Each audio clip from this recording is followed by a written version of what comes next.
Maharashtra Jharkhand assembly ఎన్నికల పోరు ఆఖరి ఘట్టానికి చేరింది. ఇరు రాష్ట్రాల్లో రేపు ఎన్నికలు జరగనున్నాయి. మహారాష్ట్రలోని 288 స్థానాలకు గాను ఒకే విడతలో పోలింగ్ జరగనుంది.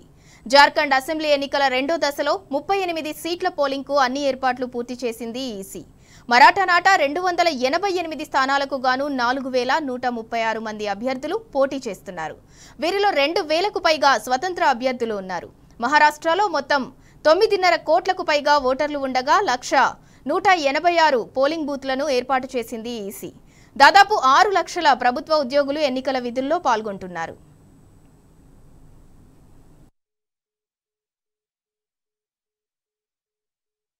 జార్ఖండ్లోని 38 నియోజకవర్గాల్లో రేపు రెండో విడత పోలింగ్ జరగనుంది. తొలి దశలో 43 స్థానాలకు ఎన్నికలు జరగగా బుధవారం మరో 38 సీట్లకు ఎన్నికలు జరగనున్నాయి. ఇందులో గిరిజన ప్రాంతాలు అధికంగా ఉండటంతో జేఎంఎం అత్యంత కీలకం కానుంది. ఇక్కడి ఫలితాలే వచ్చే 5 ఏళ్లలో రాష్ట్రాన్ని ఎవరు పాలించేది తేల్చనున్నాయి. ఇక ఈ విడతలో 522 మంది అభ్యర్థులు పోటీ పడుతున్నారు. పోలింగ్కు కేంద్ర ఎన్నికల సంఘం ఏర్పాట్లు పూర్తి చేసింది. మావోయిస్టు ప్రభావిత ప్రాంతాల్లో భారీగా బలగాలను మోహరించింది.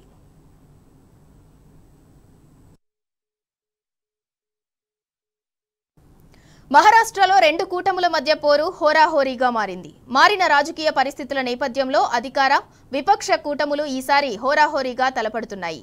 ఈ ఎన్నికల్లో సత్తా చాటి తమదే అసలు పార్టీ అని నిరూపించుకునేందుకు షిండే సేన, ఉద్ధవ్ వర్గంతో పాటు అజిత్, ఎన్సీపీ, శరద్ పవార్ వర్గం తహతహలాడుతున్నాయి. రాష్ట్రంలో మొత్తం 288 అసెంబ్లీ నియోజకవర్గాలుండగా ఈసారి యువ ఓటర్లు డిసైడింగ్ ఫ్యాక్టర్గా నిలవనున్నారు. దీంతో మహాయుతి, ఎంవీఏ కూటములు తమ మేనిఫెస్టోల్లో ప్రధానంగా యువత, మహిళల ఓట్ల కోసం హామీలు గుప్పించాయి.